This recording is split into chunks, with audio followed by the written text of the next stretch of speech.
On this episode of ESL Uncensored, could the beginning of a new friendship begin with a discreet phone call? You high, baby? Yeah. Yeah?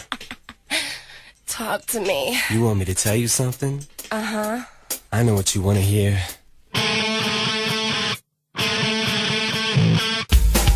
Bitch, you make me call me Superman. Leap tall hoes in a single bound. I'm single now.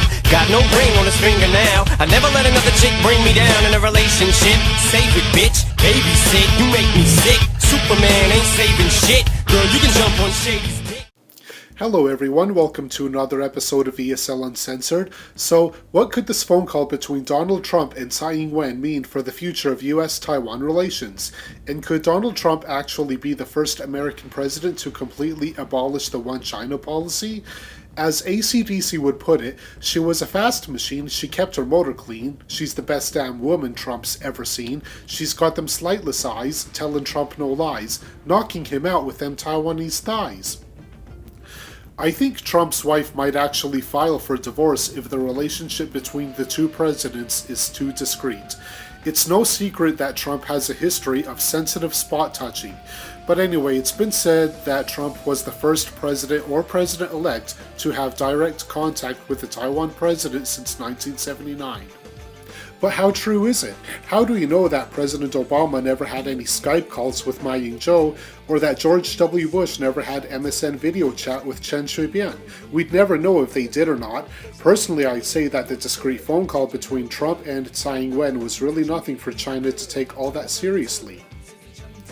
America switched diplomatic recognition from Taipei to Beijing in 1979 and therefore should have no diplomatic talks with a side that they don't recognize, especially since Nixon never did visit Beijing in the early 1970s due to the lack of recognition. So, we have the PRC and we have the ROC. Which China does Trump talk to? Only the one that makes his ties. Then in the following February 2017, Trump makes it clear that he's going to follow the One China policy. Really? Come on. Make up your mind. You don't start going one way and then suddenly change your mind and go the other way.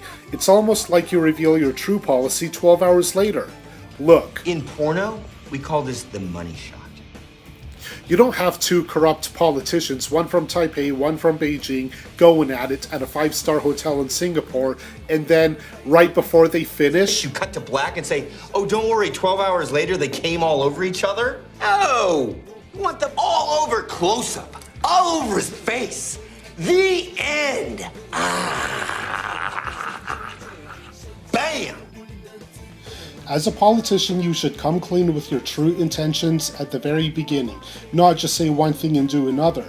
But what is the moral and ethical thing for America to do when it comes to Taiwan? Before 1987, it didn't really make a difference if Taiwan was recognized by the international community or not. Before the late 1980s, Taiwan was a one-party dictatorship much like what China's like today. It was in 1987 when Taiwan's president lifted martial law and allowed the country to become a thriving democracy. Comparing Taiwan to China today is like comparing Anne Frank to Hitler. Failing to recognize Taiwan today due to Beijing's pressure, it would be no different if we were to sever ties with South Korea in favor of North Korea.